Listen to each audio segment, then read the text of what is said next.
Grant McCoy squinted through the blizzard. Something dark lay beside the abandoned wagon, not cargo. A body. The wind howled across the Montana plains, sharp enough to cut through leather and bone.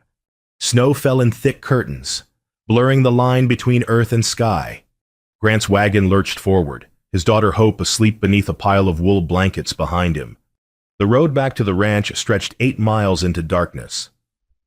He almost didn't stop. Out here, strangers meant trouble. A broken wagon could be bait. Bandits used women as lures. But then Hope stirred, rubbing her eyes. "Papa, is she sleeping?" Grant's chest tightened. He pulled the reins. The horses snorted, steam rising from their nostrils. He climbed down, boots crunching in the snow. The woman lay curled on her side, covered only by a torn canvas tarp. Her lips were blue, her fingers pale as winter bone. He knelt, pressed 2 fingers to her throat. A pulse faint. But there. "Ma'am," he said. No response. He lifted her into his arms. She weighed almost nothing. He wrapped her in his coat, laid her beside Hope. The girl watched with wide eyes. "Is she an angel, Papa?" "Don't know yet," Grant muttered. He snapped the reins. The wagon lurched forward into the storm. The cabin appeared like a ghost through the snow. Grant carried the woman inside, laid her by the fire. Hope hovered nearby, clutching her doll. "Get blankets," Grant said, "and boil water." He rubbed the woman's hands, trying to coax warmth back into her limbs. Her eyelids fluttered. Then her eyes snapped open wide, terrified. She gasped and shoved him away. "Don't touch me." She scrambled backward, hitting the wall. Her breath came in ragged bursts. Grant raised his hands, palms out. "You're safe," he said. "You were freezing. I brought you here." She stared at him, chest heaving. Her gaze darted around the room fireplace. Table. Child. She looked down at herself, wrapped in blankets. Then she noticed her wrists. Rope burns. Deep, angry red lines circling both wrists. Grant saw them too. His jaw tightened. Whoever she was, she'd been tied. And whoever tied her might come looking. "What's your name?" he asked gently. She didn't answer. Just pulled the blanket tighter and turned her face to the fire. Hope crept forward, holding out a tin cup. "I made tea." The woman looked at the child. Something softened in her eyes. She took the cup with shaking hands. "Thank you," she whispered. Grant stood, giving her space. Outside, the wind screamed like a living thing. He glanced at the door, then back at the stranger by his fire. He didn't know her name, didn't know where she came from, but he knew one thing: someone had hurt her, and if they came for her here, they'd have to go through him first. Hope tugged his sleeve. "Papa, Mama used to say angels sleep in the snow." Grant looked at the woman. She wasn't an angel. Angels didn't have rope burns. "Then we better wake this one up," he said quietly. The woman sipped the tea, staring into the flames. The fire crackled. The storm raged, and in that small cabin, 3 strangers waited for morning. She woke to the smell of coffee and the sound of a child humming. Morning light filtered through the cabin's single window. The storm had quieted, but snow still fell in lazy spirals. The woman sat up slowly, every muscle aching. Her head throbbed. She was still wearing her own clothes, muddy, torn, but her own. The man hadn't touched her beyond saving her life. She watched him from the corner. He stood at the stove, frying eggs. His movements were careful, deliberate. A widower's movements. The child Hope. He'd called her sat at the table, drawing pictures in the frost on the window pane. The man turned, saw her awake. He didn't smile, just nodded. "Coffee's hot. Food's ready if you want it." She didn't move. I'll leave as soon as the storm clears. He set a plate on the table. Eat or don't. Your choice. I don't need charity. Good, he said flatly. I don't got any to spare. She blinked, surprised by the bluntness. He poured coffee into 2 tin cups, set one near her, kept the other. Then he sat at the table with Hope, cutting her eggs into small pieces. The woman's stomach growled. She hadn't eaten in 2 days. Pride was a cold companion in winter. She stood, walked to the table, sat. The man didn't look at her, just kept eating. Hope hummed the same tune a lullaby, soft and sad. What's that song? The woman asked quietly. Hope looked up, eyes bright. Mama used to sing it. The word hung in the air, used to, past tense. The woman glanced at the man. He stared at his plate, jaw tight. She understood then. He was alone, too. It's pretty, she said. Hope smiled. Then she reached under the table, pulled out a quilt. It was old, faded, but clean. She held it out. Mama used to sleep here. You can have this. The woman's throat closed. She took the quilt with trembling hands. Thank you. The man stood abruptly, walked to the corner. He picked up a piece of wood, a knife, started carving. His hands moved with precision, whittling a tiny horse for his daughter. The woman ate slowly. The food was simple, but warm, real. She hadn't realized how hollow she'd become until now.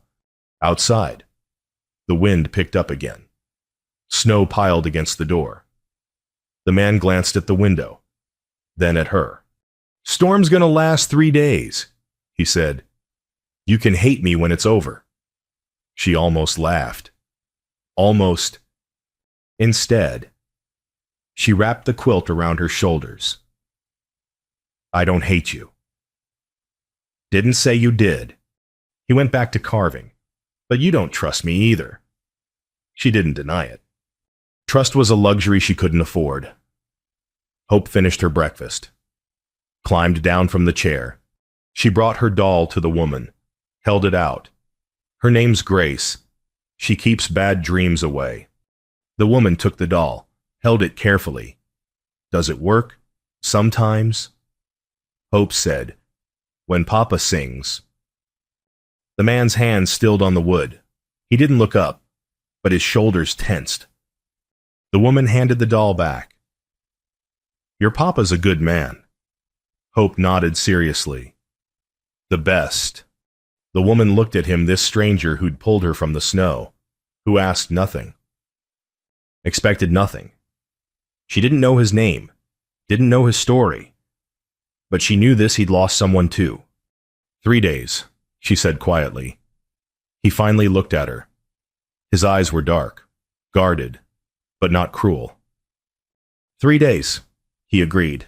Outside, the storm roared. Inside, the fire crackled. And for the first time in months, the woman felt something she thought she'd lost forever. Warmth. The fire had burned low. Grant watched the woman sleep in the chair, her face finally peaceful. 3 days had passed. The storm was breaking.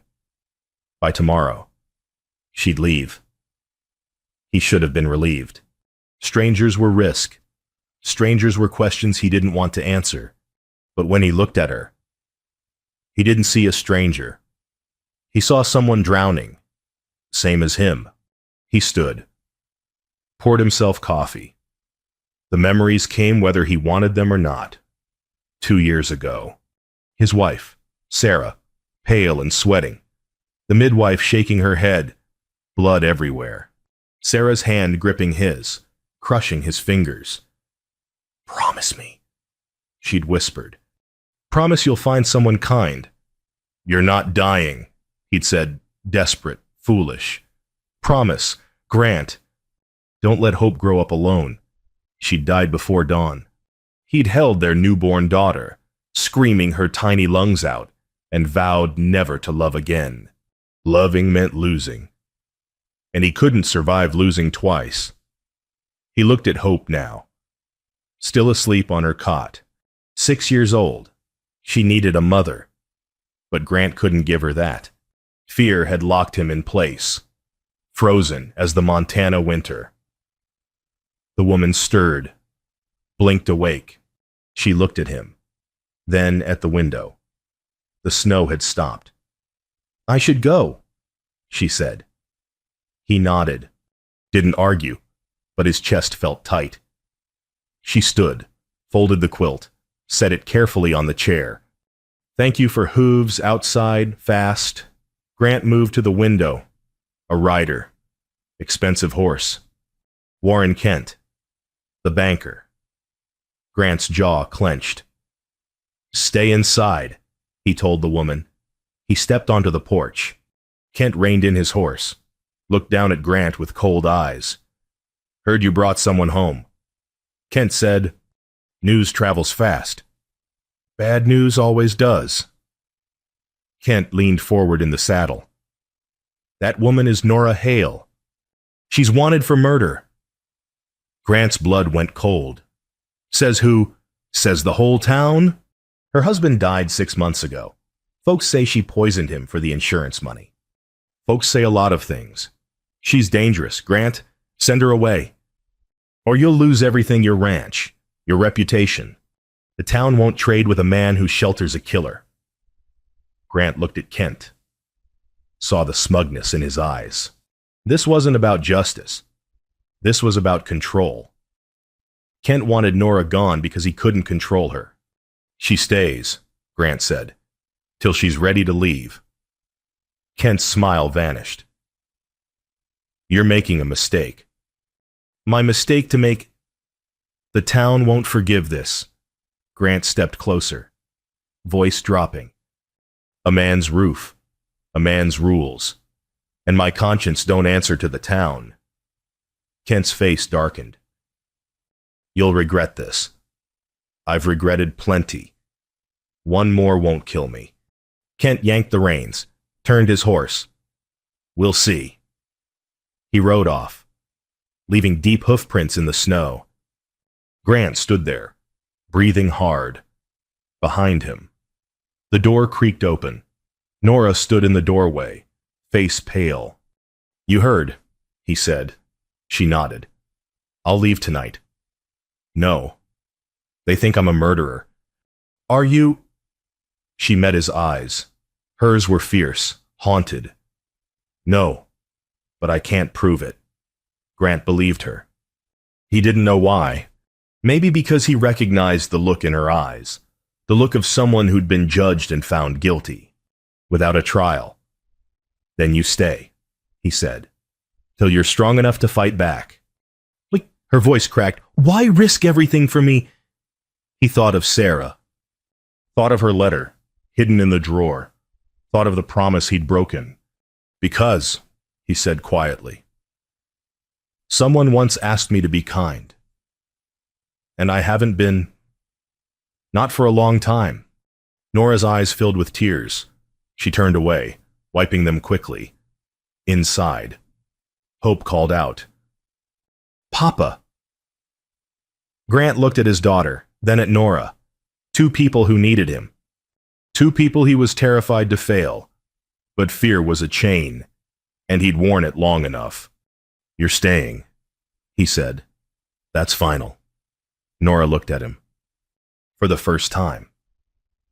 Something like hope flickered in her eyes. 3 more days?" she asked.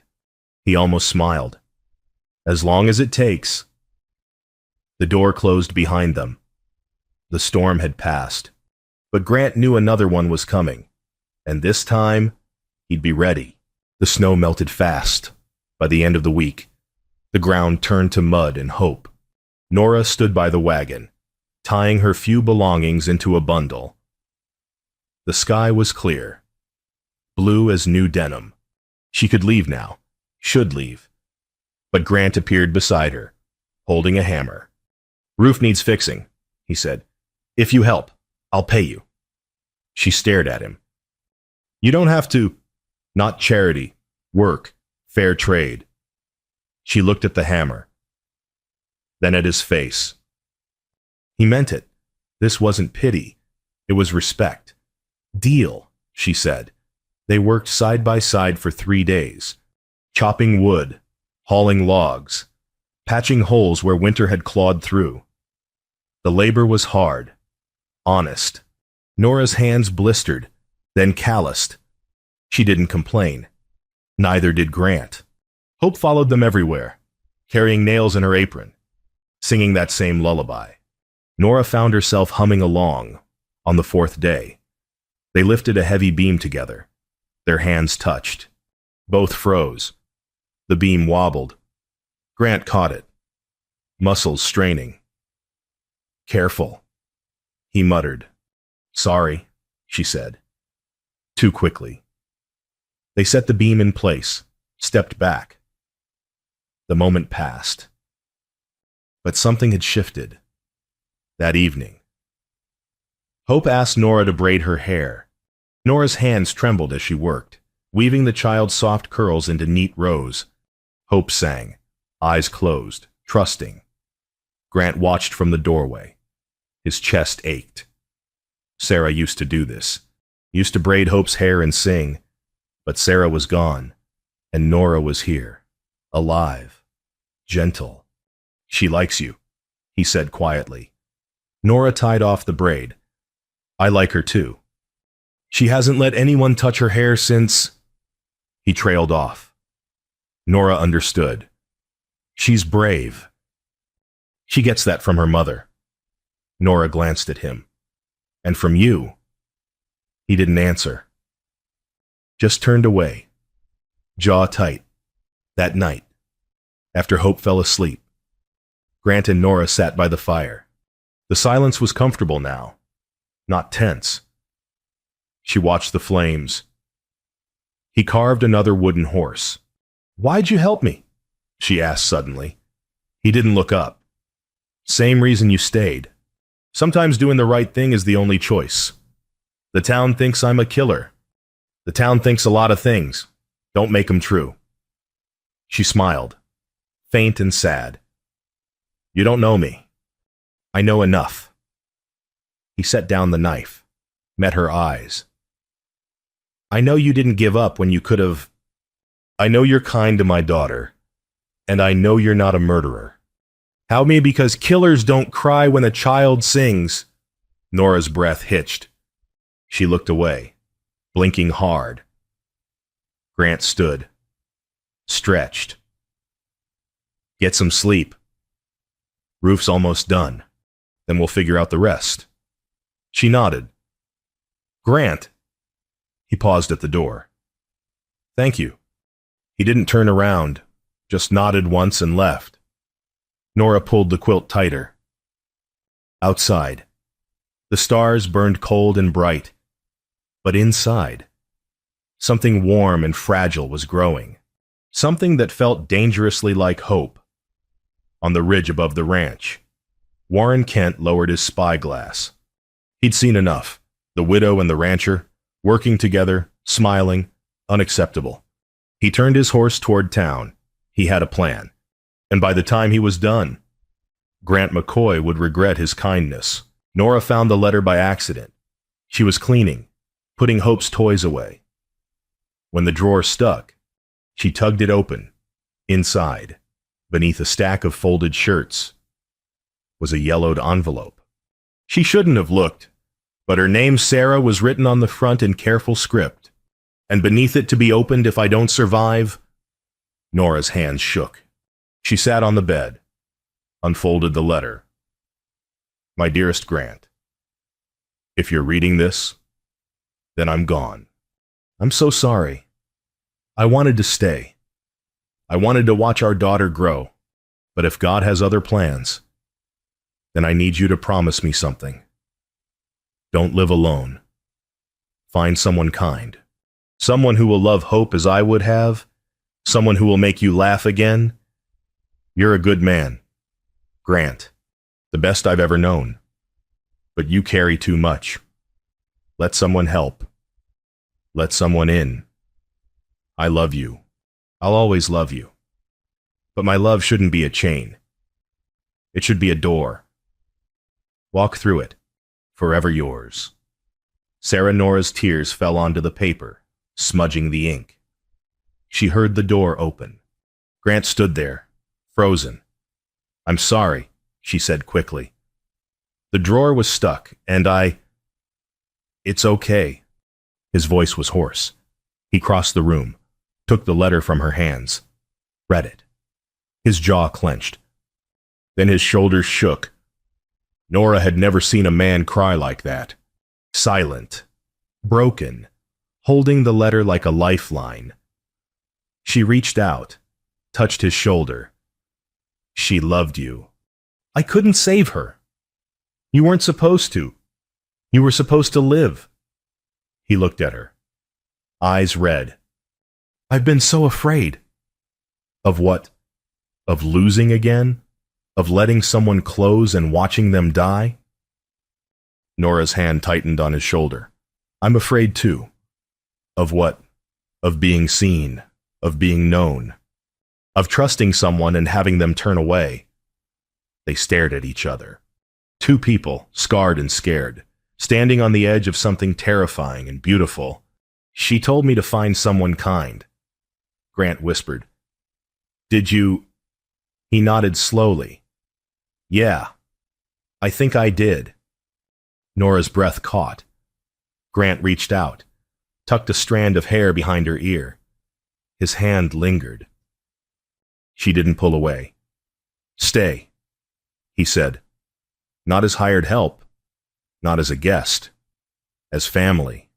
Her tears fell faster now. Grant, I know it's fast. I know it's crazy. But I've been dead for 2 years. And you make me want to live again. What if the town let them talk? I don't care anymore. She searched his face, saw the truth there. The fear and the courage tangled together. Yes, she whispered. I'll stay. He smiled. It was small, tentative, but real. Outside. The wind whispered through the pines. Inside. Two broken people began to heal, but in town, Warren Kent was making his move. He'd sent a rider east, carrying a message, and when the rider returned, everything would change. The town fell silent when Nora stepped off the wagon. Grant had insisted they go together. Supplies were low. Hope needed a new dress. They couldn't hide forever. So they rode into town on a bright Saturday morning, the three of them sitting close. But the moment they arrived, the whispers started. Women pulled their children close.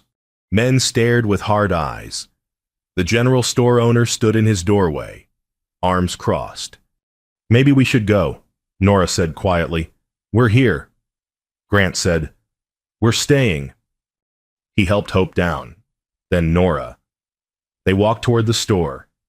The crowd parted like water, but their eyes followed, judging, condemning. A woman spat at Nora's feet.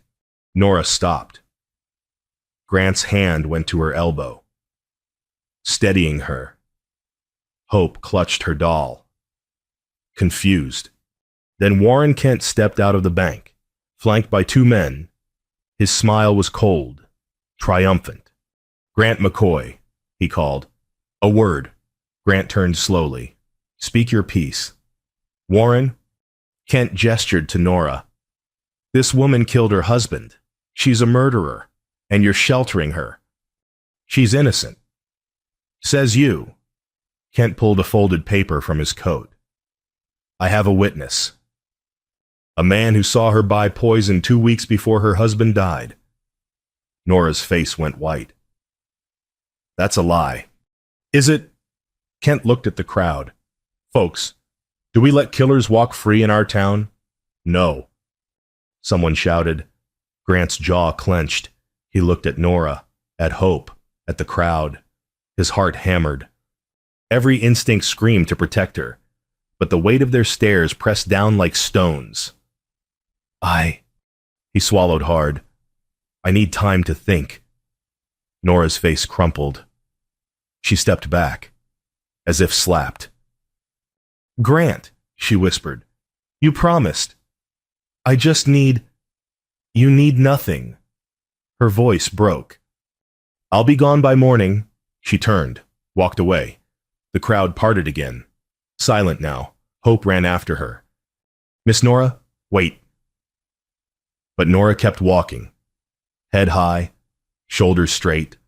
She wouldn't let them see her break. Grant stood frozen. Kent clapped him on the shoulder. Smart choice. Now let's talk about your next loan payment. Grant shook him off, walked to his wagon. His hands trembled as he gripped the reins. He'd failed her. Failed Sarah. Failed himself. The ride home was silent. Hope cried. Grant stared at the road. When they reached the cabin, Nora was packing. Her few belongings fit in a small bundle. She didn't look at him. Nora, don't. She tied the bundle tight. You made your choice. The town will always be there, but I won't. She knelt, hugged Hope. Be brave, little one. Your papa loves you, Hope sobbed. Don't go. I have to. She stood, walked past Grant without a glance, out the door, into the fading light. Grant watched her go, watched her walk down the road. Small and alone. His chest felt hollow. Hope tugged his sleeve, held up a piece of paper. She left this. Grant unfolded it. Read Nora's careful handwriting. Thank you for showing me kindness still exists.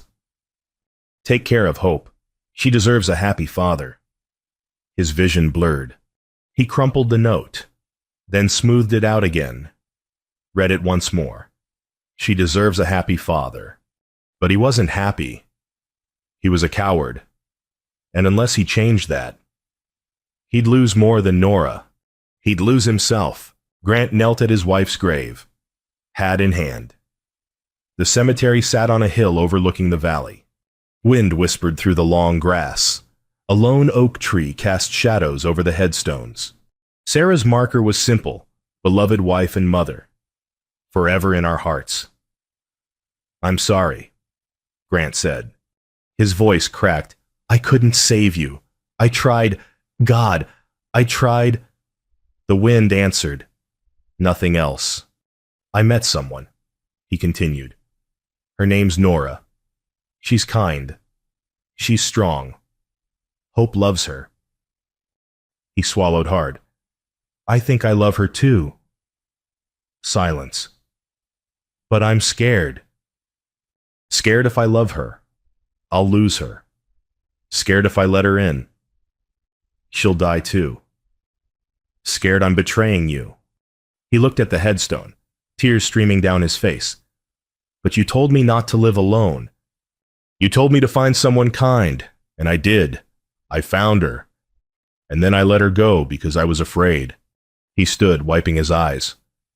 I'm done being afraid. I can save her. And I think you'd want me to. He placed his hand on the cold stone. I love you. I always will. But my heart's big enough for two. And if you're watching, if you can hear me, give me the strength to do this right. The wind picked up. The oak tree rustled. And for a moment, Grant felt a warmth on his shoulder, like a hand, like forgiveness. He ran, down the hill, through the town, to his wagon. His heart pounded. He had to find her, had to tell her he was sorry, had to. The cabin was empty. Nora's bundle was gone. Hope sat on the porch, crying. She left. Hope said, she's going to the town square. She said she's leaving on the next wagon. Grant didn't hesitate. He scooped Hope into his arms, climbed onto his horse. Hold on tight. They rode hard. The sun was setting, painting the sky blood red. Grant's mind raced. He'd failed once. He wouldn't fail again. The town square came into view. A crowd had gathered. At the center, Nora stood alone, facing Warren Kent and a mob of angry townspeople. Grant's blood turned to ice. He spurred his horse faster. Hope held on, silent and brave. This wasn't over. Not yet. He'd lost Sarah, but he wouldn't lose Nora. Not without a fight. Grant found Nora surrounded. The mob formed a tight circle. Warren Kent stood at the front, arms crossed, smiling like a snake. Nora's face was pale but defiant. She didn't back down. "She's a killer," Kent said to the crowd. "We should drive her out." "No trial," someone asked. "She doesn't deserve one." Grant dismounted. "Set Hope down." "Stay here," he whispered. Then he pushed through the crowd. "Stop!" The crowd turned. Kent's smile widened. "Grant, come to see justice done, come to stop a lynching." Grant stepped into the circle, stood beside Nora. She looked at him, shocked. "Grant, don't, I'm done being quiet." He turned to face the town. His voice rang out, clear and strong. "You want to judge her, judge me first." The crowd murmured. Kent frowned. "I let my wife die," Grant said. "I held her hand while she bled out. I couldn't save her. And I've lived with that guilt for 2 years. I've been afraid. I've let fear control every choice I make." He looked at Nora. Then this woman showed up, and she reminded me what it means to be alive, to be kind, to be brave. Kent scoffed. "She's a murderer." "No." Grant's voice hardened. "She's a widow. Like me. Someone the world tried to break, but she didn't break. She survived. You have no proof. I don't need proof." Grant stepped closer to Kent. "I know her heart. I've seen her care for my daughter. I've watched her work till her hands bled. I've seen her cry when she thinks no one's watching. That's not a killer. That's a woman who's lost everything and still chooses kindness." The crowd was silent now. Some faces softened. Others remained hard. "If you exile her," Grant said, "you exile me too. Because I'm not living without her. Not anymore." Nora's hand found his. He squeezed it. Kent's face darkened. "You're a fool." "Maybe. But I'm a fool with a clear conscience." An old man stepped forward. Jacob, the town carpenter. He removed his hat, cleared his throat. "I was there," Jacob said, "the night Nora's husband died." The crowd gasped. Kent went rigid. "It was a robbery," Jacob continued. 3 men broke in. I heard the gunshot. I ran over, found him dead. Found her unconscious. She didn't kill him.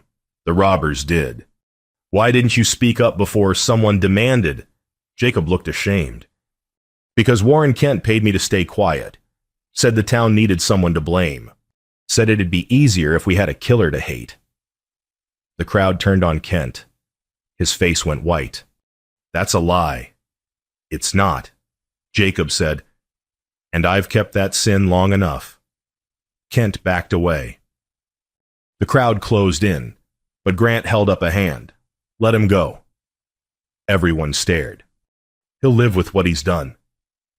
Grant said, That's punishment enough. Kent fled, disappearing into the crowd.